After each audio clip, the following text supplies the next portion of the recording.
The Planned Parenthood Association of Ghana, the PPAG, is asking religious bodies in the country to support family planning advocacy.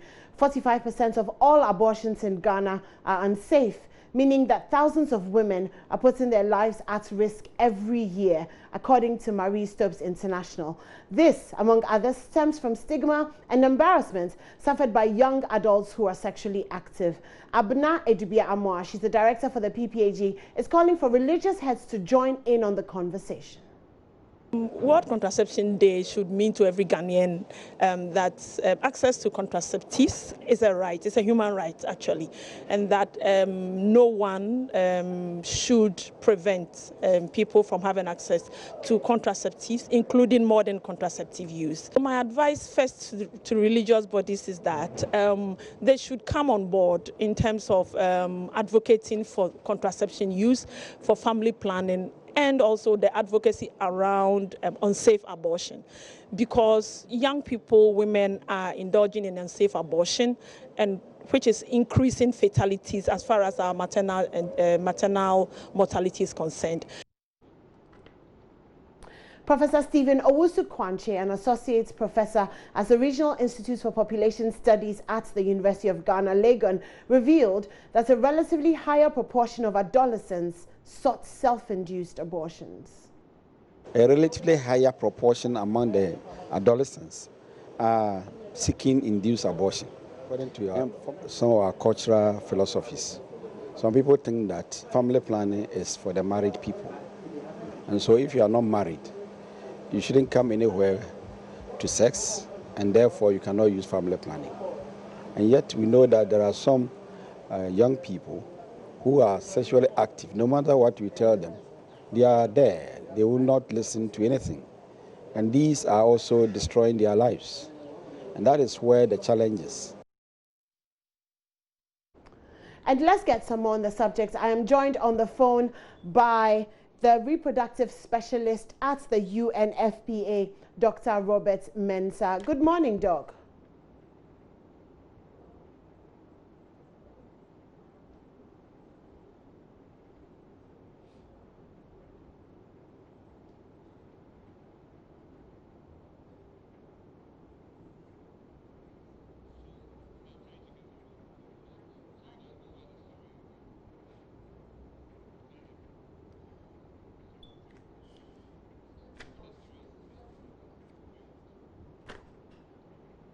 Okay, so it's World Contraception Day today, and the theme is "It's your life and it's your choice." And yet there's still so many more people who are not able to access the proper kind of healthcare when it comes to preventative issues in terms of having children. A few weeks ago, we covered a story about a woman in the Upper East region who has 7 children because her family and her husband do not actually believe in contraception.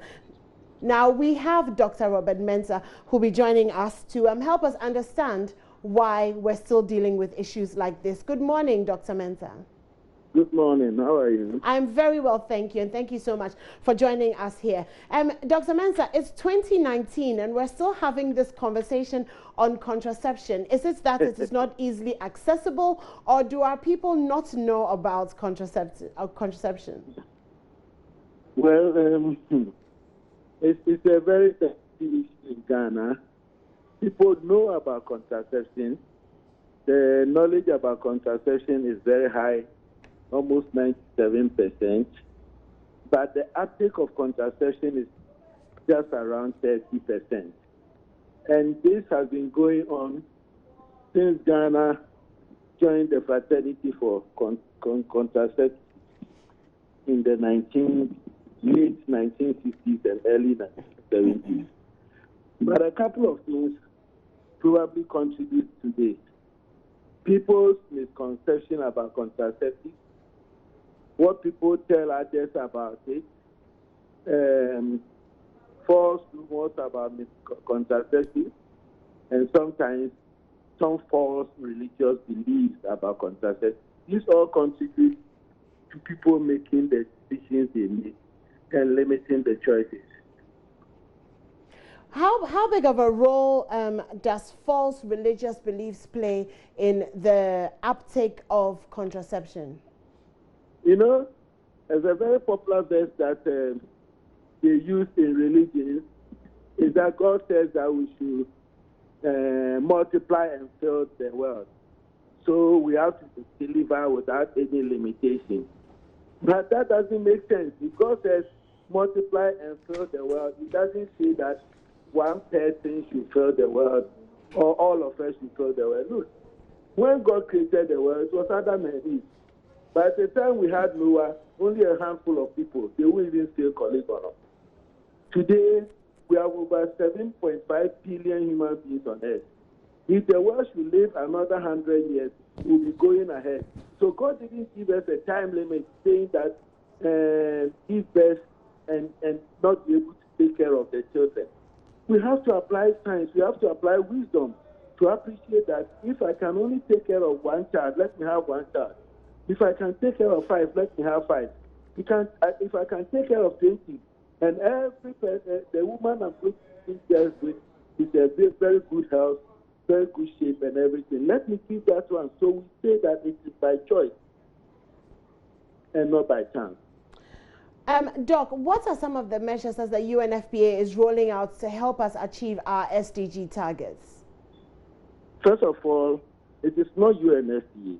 It is UNFPA and Government of Ghana and all other stakeholders and partners who have been very active in this area or this work.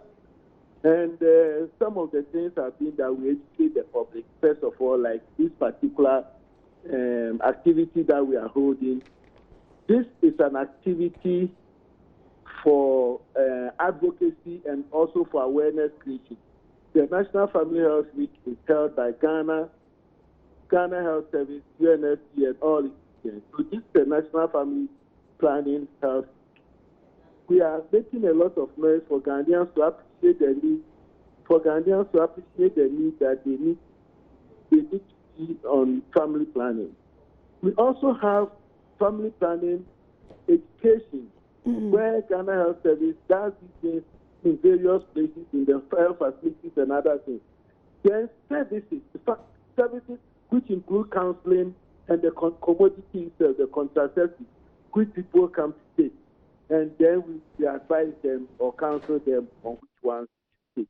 Fortunately, Ghana has a large mix of contraceptives that we can, so it's not only one mix.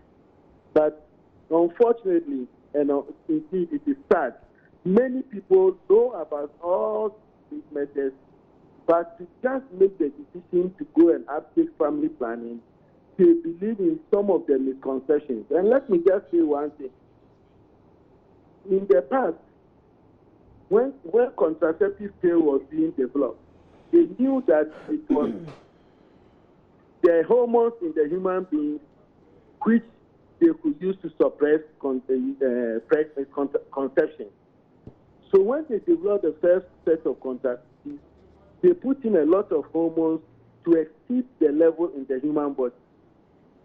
Consequently, because of the high levels, they achieved the contraception all right, but there were other side effects, which some of them were like some of the things that people say you get cancers and a whole lot of things, because it was stimulating some receptors and others. Yeah. But modern contraceptives have very, very low or almost negligible hormones compared to what's in our body. Consequently, the modern contraceptives are not able to stimulate the receptors enough to give these kind of things that we are talking about. Okay. So the modern contraceptives don't give cancers.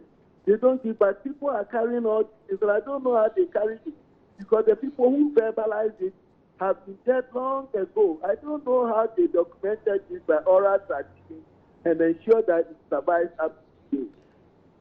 Okay, Dr. Mensah, just before you go, the GES is releasing a new curriculum, and we know that child sex education is in that curriculum, and they're going to attempt to be more thorough in educating our children on sexual health issues. And there's been a lot of kickback from the religious bodies and from other NGOs about maintaining the integrity that we have as Africans in terms of our sexuality, finding the balance between that and being able to educate our children properly. What are your thoughts on that?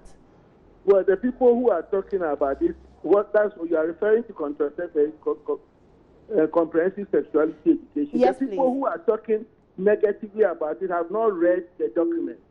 Listen, comprehensive sexuality education is practiced differently in various countries because it has to be culturally sensitive and age appropriate.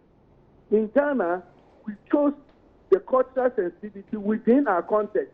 So these issues of LGBTI and others in other places are not in our document to teach our young people the same way that they are taught in other places. Awesome. Because it is culturally sensitive and age appropriate.